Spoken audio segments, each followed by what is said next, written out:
Hey there, FPV pilots. It's Smooth Virus, call sign Virus. And what we're looking at here is the flight data from my FPV Sailplane flight last Monday. So, after the success of uh, getting the ether up and getting into some thermals and having a lot of fun with that, I've kind of been thinking about all this FPV and sailplane and thermal flight stuff all week and really been wanting to get back out into the field and fly, but the weather's just been awful. It's very cold, rain, not much sun, so not really any thermaling to do. But it does look like conditions are going to improve this weekend, so I'm probably going to be back out there. But I did want to cover a little bit of some of the stuff I've been thinking about. So I think let's go ahead and go to some of the flight video that we recorded, and let's look at what we can learn from that. So here we are flying over the cattle pasture area, which is off to the north of our launch point, and I'm hunting around to see if we can find any thermals up here, just kind of searching. But I want you to pay attention to the airspeed indicator over here, because this is something I noticed of being in lift versus not being in lift. So right now it's about 19 miles an hour, 18 miles an hour. Just seeing sync over here on the vertical speed indicator. 15, 16. It's kind of mushing around. There's not really any good air here.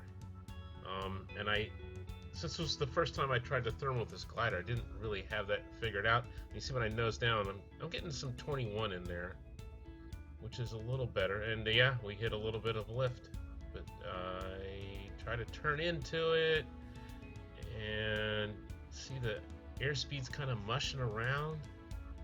15, 14, and boom, kind of stalls off to the side. Yeah, so there's not really any lift in this area, and I spend a few minutes hunting around. It's just not good. There's not really any thermal energy that we can use in this. Yeah, see, this is another stall. There's not really any thermal energy that we can use in this area. So let's fast forward a bit to where I decided to go back to the football field area. So I motor up, we kind of wander around, but there's not really anything, not really any action here. Motor up a little higher, and we start hitting stuff in here. So let's get to where starting to get into some thermals. Now somewhere in here is where I cambered the wing a little bit, and then we started to climb pretty good. Airspeed's kind of mushing around. It's doing a little better. I'd say we're in some light lift. Yeah. So we can see from the altimeter over here, it's just, oh, we're getting a little some bumps. So this is probably where I started to get to a thermal. And look, we're going up, and the airspeed's going up too, especially when the lift gets going down. Now it's down a little bit. 18, 17. I'm going to need to pay closer attention to this airspeed indicator the next time I do this. Okay, now see, look. Now we're hitting 21 miles an hour airspeed.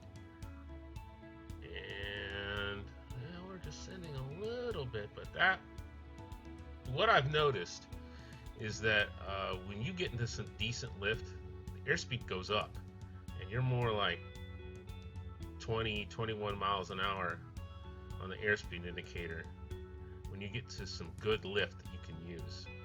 We're kind of flirting with it a little bit right here. Maybe if we fast forward a little bit. So I really started getting, yeah. Now seeing here, now we're in lift. We're in a thermal.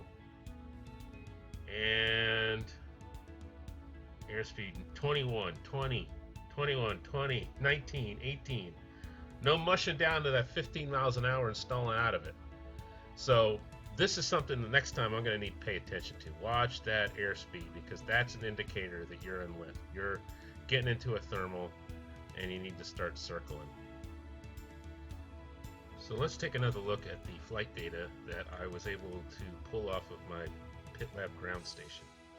This is a recording of the path of the sailplane as we thermaled around for about 47 minutes. Now you can see pretty clearly over here, this is the cattle pasture area I was talking about, and there's nothing there. See, we just kind of flew in sync and lost a lot of altitude.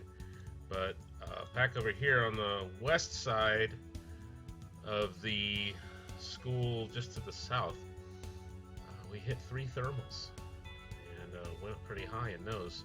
So what's going on here is this. I didn't really read the conditions properly. I was just trying to get the plane in the air pretty much at first. But what was going on was there was winds. The prevailing winds are out of the east, so they're coming this way from this area of trees and blowing over the field. So the sun is shining. It was in the afternoon, so the sun is shining from the west. And if there's any thermals forming in this cattle pasture, they're just so small in this area, they're not enough to lift the plane. Any thermals that are coming up are starting up as little bubbles of warm air, and they're moving with the wind west across this pasture area. And the same thing is going on down here. So we're getting thermals that are probably generated by the parking lot or maybe by the roof in this area, and that's what we were hitting. So these thermals are coming off of this area and then moving with the wind to the west. I think this is the first one we got into right here. Yeah, there's the first one.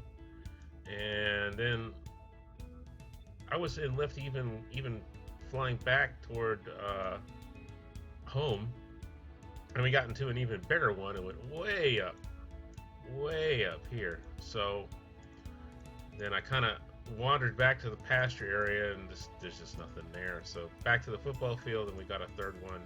I think that's when I kind of realized that, we need to shoot this video. So I need to go back, and you see I dived back down and circled around and landed right there. So this shows that with the winds out of the east, the thermals are going to be here, and I'm guessing most likely that there would have been thermals in this area as well, as the air is moving across the pasture, and these thermals getting a chance to detach and start coming up. So probably in here there would have been more, but I didn't fly into that area. I kind of avoid generally flying over the neighborhood. I try to stay over the pasture or the woods. So this is as good a place as any to thermal up.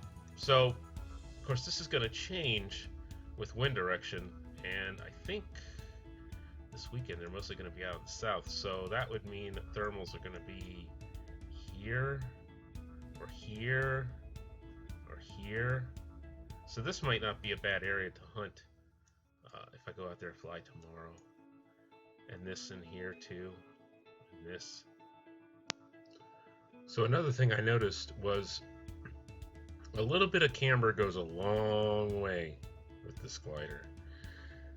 So what I'd like to do is tune my Tyrannus setup so it's not quite as much camber input when I hit the left slider. I'm gonna have to play around with that, see if I can get it to work properly.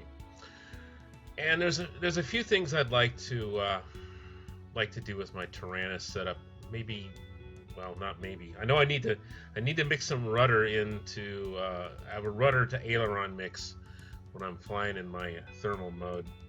And I actually I went out and I thought that there might be a crossover between, since we're flying FPV, I thought there might be a bit of a crossover between flying RC gliders in thermals and flying real gliders in thermals, since I was flying FPV.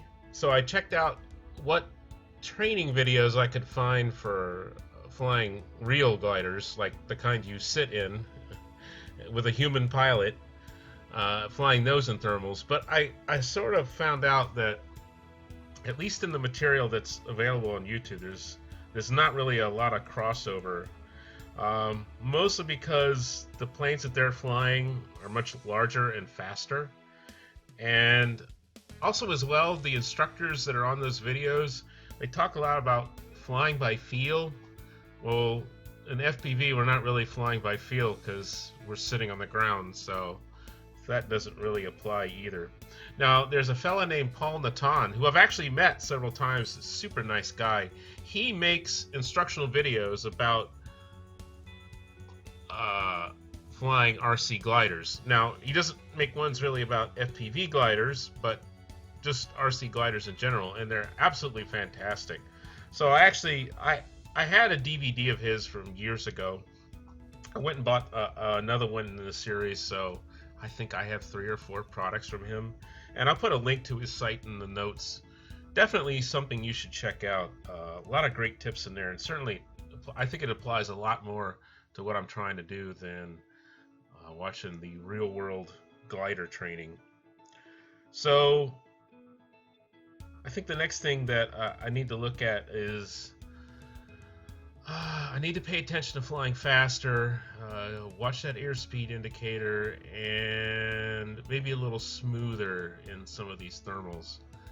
A little bit smoother turning. But that's just something I'm going to have to work on the next time I get out there.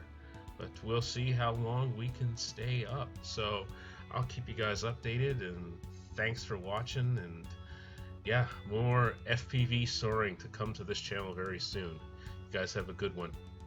Later.